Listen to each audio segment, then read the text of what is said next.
ఓం మహాగణాధిపతయే నమ. ఓం గురుభ్యో నమ. ఓం శ్రీమాత్రే నమ. పరమేశ్వర స్వరూపమైనటువంటి జ్యోతిష, వాస్తు మరియు ఇతర అనేకమైనటువంటి శాస్త్రములను మనకు అందించినటువంటి మహర్షులకి నమస్కారం. హయగ్రీవ హయగ్రీవ హయగ్రీవేతి యో వదేత్తస్య నిస్సరతే వాణి జనుగన్యా ప్రవాహవత్. అరుణాం కరుణాతరంగితాక్షీం ధృతపాశాంకుశపుష్పబాణచాపాం అనిమాదిభిరావృతాం మయూకైః అహమిత్యేవ విభావయే భవానీం. శ్రీమాత్రే నమః. మనం ఈరోజు చెప్పుకోబోయేటువంటి విషయం ఏంటి అంటే, చాలామంది చూడండి, లైఫ్ చాలా హ్యాపీగా సాఫీగా సాగుతూ ఉంటుంది. ఉండగా కొన్ని కారణాల వల్ల గందరగోళంగా అయిపోతుంది జీవితం మొత్తము కూడా. చక్కగా నడుస్తున్న బిజినెస్ డౌన్ఫాల్ అయిపోవడము, లేకపోతే మంచిగా ఉన్నటువంటి జాబు కోల్పోవడము, చక్కగా ఉన్న ఆరోగ్యం దెబ్బతిండము, ఇట్లాంటివి ఏర్పడుతూ ఉంటాయి. ఆస్తులన్నీ ఏదో లిటిగేషన్స్లోకి వెళ్ళిపోవడం. దీనికి కారణం ఏమిటి? ఈ కారణము మనం ముందుగానే మనకి మహాదశానాథుడు కానీ ప్రకృతి కానీ హెచ్చరిస్తూ ఉంటుంది. అది ఏ మహాదశలు అంతర్దశలు వచ్చినప్పుడు ఏ లగ్నానికి ఎటువంటి ఫలితాలు, ఆ సమయంలో ఎటువంటి చిన్న పరిహార మార్గాలు, చిన్న మంత్రంతో చిన్న ధ్యానంతో ఎలా చేసుకోవాలి అనేటువంటి విషయాల్ని మనం ఒక్కొక్క లగ్నరీత్యా మనం ఇప్పుడు తెలుసుకుందాం.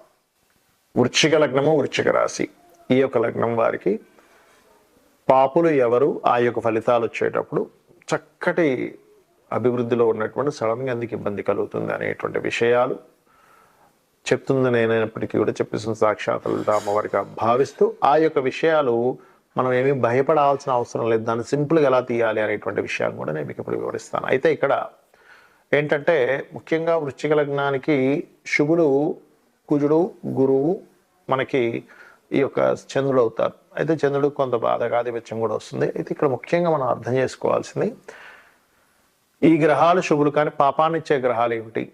తృతీయాధిపతి, షష్టమాధిపతి, అష్టమాధిపతి మరియు మనకి వ్యయాధిపతి.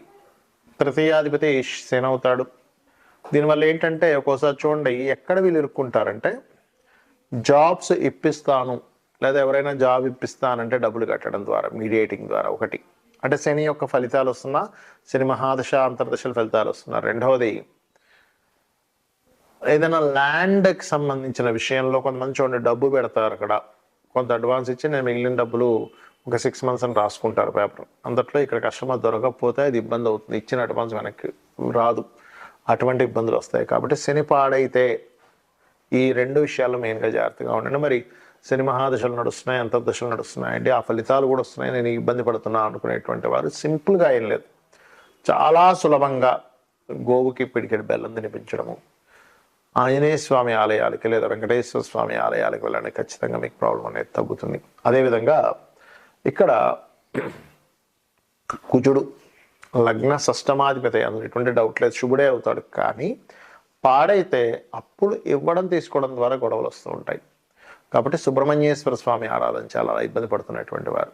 ఇక బుధుడు కనుక అష్టమ లాభాధిపతి అవుతున్నాడు కదండి, ఒకవైపు లాభాధిపత్యం వస్తుంది, ఒకవైపు అష్టమాధిపత్యం వస్తుంది కదండి, మరి పాప అవుతాడు కదా, ఎటువంటి ఫలితాలు ఇస్తారని భయపడుతూ ఉంటారు. ఇక్కడ సింపుల్ ఒకటే గుర్తుపెట్టుకోండి, పాపి అయినప్పుడు అతను మరింత పాపత్వాన్ని పొంది పాపగ్రహ సంబంధం ఉంటే గనక ఈజీ మనీ కోసం వెంపర్లాడి ఇబ్బంది పడతారు, గుర్తుపెట్టుకోండి.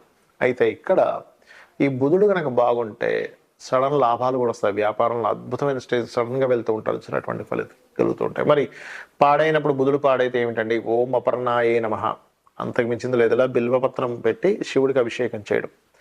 అలాగే ఇక్కడ మనకి వ్యయాధిపతి, సప్తమ వ్యయాధిపతి శుక్రుడు. మరి శుక్రుడు సహజంగా శుభగ్రహం కదండి అన్నప్పుడు, సహజ శుభగ్రహాలు కనుక బాగుంటే శుభ ఫలితాలు ఇస్తారు. ఎలాంటివి ఇస్తాడు? వివాహం ద్వారా లేదా విదేశాలకు వెళ్ళడం ద్వారా శుభ ఫలితాలు జరుగుతాయి. కానీ ఇదే శుక్రుడు గనక పాడైనట్లయితే ఒకటే గుర్తుపెట్టుకోండి, వివాహ సంబంధించినటువంటి విషయాల్లో మీరు ఏదైతే చిన్న మిస్టేక్స్ చేస్తూ ఉంటారు, అంటే అట్లాగా వివాహం తొందరపడి సెలెక్ట్ చేసుకోవడము, తర్వాత బాధపడడం జరుగుతుంటుంది. అలాంటప్పుడు మీరు లలితా సహస్రనామాల్లో కొంతమందికి వివాహం అవ్వదు కూడా, లేట్ అవుతూ ఉంటుంది. అలాంటప్పుడు మీరు ఓం కామేశబద్ధ మాంగళ్య సూత్ర శోభిత కందరాయే నమః. ఎప్పుడు మీ లగ్నానికి కుజలగ్నం అంటే వృశ్చిక లగ్నానికి శుక్రుడు పాపై పాపే అయ్యాడు సహజంగా సప్తమం వ్యయ అధిపతి, కానీ పాడైతేనే, అదర్వైజ్ ఏమవ్వదు, గుర్తుపెట్టుకోండి. మనకు ముందుగానే ప్రకృతి ఒక్కొక్క సిమ్టమ్ని ఒక్కొక్క రూపంలో అందిస్తూ ఉంటుందండి. అదేమిటంటే అధికారుల నుంచి ఇబ్బంది రాబోతుంది అని అనుకున్నప్పుడు, లేదా గవర్నమెంట్ నుంచి ఇబ్బంది రాబోతుంది అన్నప్పుడు మనం చిన్న చిన్న విషయాల్లో అపకీర్తి వస్తూ ఉంటుంది, మనం అవమానించడం జరుగుతుంటే మనం అర్థం చేసుకోవాలి, ఓహో ఎక్కడో సూర్య భగవానుడికి సంబంధించింది, ఎక్కడో నా మహాదశల్లో అంతర్దశల్లో ఇబ్బంది కలగబోతుంది అనమాట అని వెంటనే సూర్య నమస్కారాలు చేసుకోవడము, ఓం మిత్రాయ నమః అనే నామస్మరణ చేస్తూ ఉండండి.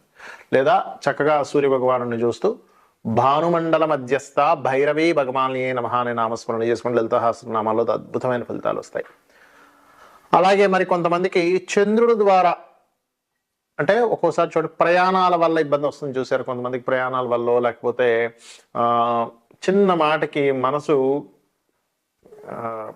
బాధపడి ఆ మానసికమైనటువంటి ఒత్తిడిలో ఇబ్బంది పడుతూ ఉంటారు. దానికి ఏంటంటే మీకు ముందుగానే చిన్న చిన్న సిమ్టమ్స్ రూపంలో నీళ్లు కింద పడిపోవడం కానీ, లేకపోతే వాటర్ రిలేటెడ్ సంబంధించిన ప్రాబ్లమ్స్ ఎదుర్కొంటూ ఉండడం కానీ, లేకపోతే నీళ్లు తాగుతున్నప్పుడు ఒక్కోసారి పుల్లబారడం అంటారు, ఏదో బుక్కుని బయటకు వచ్చేస్తారు, అట్లాంటివి జరుగుతుందంటే ఎక్కడో చంద్రుడికి సంబంధించింది ఎక్కడో దోషం ఉంది. అది మీరు అర్థం చేసుకొని చంద్రుడికి సంబంధించిన దానం అంటే బియ్యం దానంగా ఇవ్వడం కానీ, గోవుకి చక్కగా మీరు గోధుమ పిండి బెల్లము కలిపిన పదార్థం తినిపించడం కానీ, ఓం మనస్వినియే నమః అనే నామస్మరణ చేయడం, లేదా ఓం అష్టమి చంద్ర విభ్రాజ అలికస్థల శోభితాయే నమః అనే నామస్మరణ రోజు ఒక 40 నిమిషాలు చేయండి. పెద్దగా మీరు ఏదో పెద్ద పెద్ద చేయాలని రూల్ లేదు, ఈ చిన్న మంత్రంతో కూడా మీరు బయటపడవచ్చు. అదేవిధంగా మరి కొంతమందికి భూ సంబంధించిన వివాదాలు ఏర్పడి మంచి భూమి కొంటారు, అంటే వాళ్ళకి జాతకం తెలియదు కానీ భూమి కొని ఇబ్బంది పడుతూ ఉంటారు, అప్పుడు వారాహి అష్టోత్తరం చేయండి, వారాహి అమ్మవారి స్తోత్ర పఠనం చేయండి, ఖచ్చితంగా భూ వివాదాలు తొలగుతాయి. అదేవిధంగా మరి కొంతమందికి ప్రతి చిన్న విషయానికి మిస్కమ్యూనికేషన్స్ అవుతున్నాయంటే ఎక్కడో బుధుడు పాడయ్యాడు, బుధ సంబంధంగా మీకు ఏదో రాబోతుంది, మిస్కమ్యూనికేషన్ అయి తర్వాత మీరు బిజినెస్లోకి వెళ్తున్నారు అంటే అక్కడ ఏదో సంథింగ్ ముందుగా మీకు హింట్ ఇచ్చింది, ఈ యొక్క మిస్కమ్యూనికేషన్ మీకు రేపు పొద్దున్న వేరే దానికి దారి తీయబోతుంది అని. అప్పుడు మీరు చేయవలసింది ఏమిటంటే చాలా సింపుల్గా మీరు ఒకటే గుర్తుపెట్టుకోండి, మీరు చేయవలసింది ఏదైతే బిజినెస్లో ఉన్నాయో ఆ విషయంలో జాగ్రత్త చూసుకోవాలి. మరియు లలితా సహస్రనామాల్లో ఓం ఇంద్రగోప పరిక్షిప్త స్మరతోనాభజంగికాయ నమః, అదేవిధంగా గోవుకి గోంగూర తినిపించడం చేయండి. ఖచ్చితంగా మీకుండేటువంటి బిజినెస్ చక్కగా అభివృద్ధిలోకి వస్తుంది.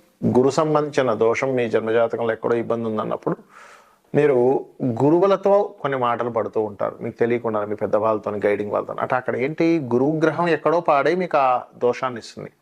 అలాంటప్పుడు గోవుకి అరటికాయలు తినిపించడము, దత్తాత్రేయ మంత్రం జై గురుదత్త శ్రీ గురుదత్త చేసుకోవడం మంచిది. స్త్రీ ద్వారా ఇబ్బంది వస్తుందంటే శుక్రగ్రహ దోషం ఎక్కడో వచ్చింది, అలాంటప్పుడు శ్రీమాత్రే నమః, బొబ్బర్లు దానంగా ఇవ్వడం, గోవులకి తీపి చపాతీలు తినిపించడం. శని సంబంధించినటువంటి ఏదైనా దోషం వచ్చింది మీ జన్మజాతకంలో అన్నప్పుడు కింద స్థాయి వాళ్ళతో మీకు వ్యతిరేకతలు వస్తూ ఉంటాయి, అంటే మీకు ఏదైనా పని చేసే వాళ్ళతో, అంటే అర్థం ఏమిటి, శనిగ్రహం ఎక్కడ దోషమైంది, దానికేంటి నూనె దానంగా ఇవ్వడం, నువ్వులు దానంగా ఇవ్వడం, ఓం అనాకలిత సాదృశ్య చుబక శ్రీ విరాజితాయ నమః చేసుకోవడం. రాహు అయితే దుర్గని, కేతు అయితే గణపతి ఆరాధన చేయాలి. ఈ రకంగా చేసినట్లయితే మీకు జన్మజాతకం లేకపోయినా మీరు ఎన్ని ఇబ్బందుల్లో ఉన్నా ఆ సిమ్టమ్స్ అర్థం చేసుకుంటూ మీరు ఈ రకంగా లలితా సహస్రనామాలు చేసుకున్నా, లేదా నిత్య దీపారాధన చేసుకున్నా, నిత్య దేవతారాధన చేసుకున్నా మీకు ఎటువంటి ఇబ్బంది ఉండదు. గ్రహస్థితి ఎలా ఉన్నా సార్ అమ్మవారు మిమ్మల్ని కాపాడుతుంది, కాపాడాలని మనస్ఫూర్తిగా కోరుకుంటూ శ్రీమాత్రే నమః.